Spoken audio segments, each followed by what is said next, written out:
اچھا وہ چھوٹے سے قد والی لڑکی، اچھا وہ بڑے سے منہ والی، جو یوں چلتی تھی نقل اتار کر دکھائی جاتی ہے۔ کون سا لڑکا؟ وہ گنجا، وہ موٹی گردن والا، وہ جو خود اتنا کوجا ہے اور بیوی اسے اتنی پیاری مل گئی ہے۔ ہم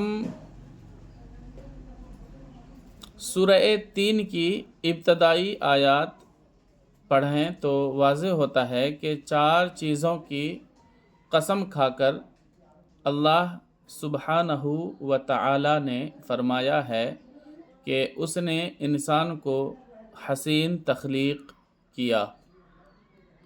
قسم ہے انجیر اور زیتون کی اور طور سینا کی اور امن والے اس شہر کی، بے شک ہم نے انسان کو بہترین ساخت پر پیدا کیا۔ کتنے آرام سے ہم اللہ کی تخلیق کا مذاق اڑا لیتے ہیں اور محسوس بھی نہیں کرتے۔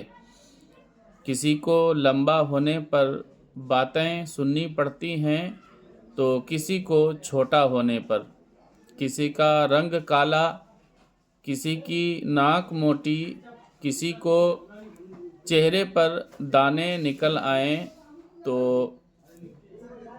پوچھ پوچھ کر اس کی مت مار دیتے ہیں۔ بالوں پر تبصرے، ہونٹوں پر باتیں، حالانکہ انسان کا ان میں سے کسی پر بھی اختیار نہیں۔ یقیناً حسین چہرہ سبھی کو اچھا لگتا ہے، لیکن وہ حسن بھی رب نے ہی دیا تو تعریف اسی کی، اور اگر کسی کے چہرے مہرے کا مذاق آپ اڑا رہے ہیں تو کسی ذات کا مذاق اڑانے کے مرتکب ہو رہے ہیں۔ وہ رب جو ایک کے بعد دوسری، تیسری اور پھر چوتھی قسم کھا کر فرماتا ہے کہ اس نے انسان کو احسن تقویم، بہترین ساخت پر بنایا ہے، لیکن ہمیں دوسروں کا مذاق اڑاتے وقت یہ یاد ہی کب رہتا ہے۔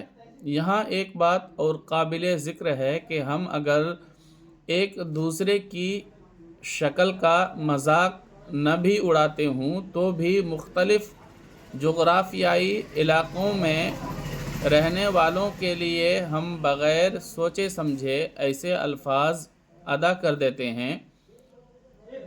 چائنیز لوگوں کا ذکر ہو تو ممکن نہیں کہ ان کے قد اور ناک کا، ان کی آنکھوں کا ذکر نہ کریں۔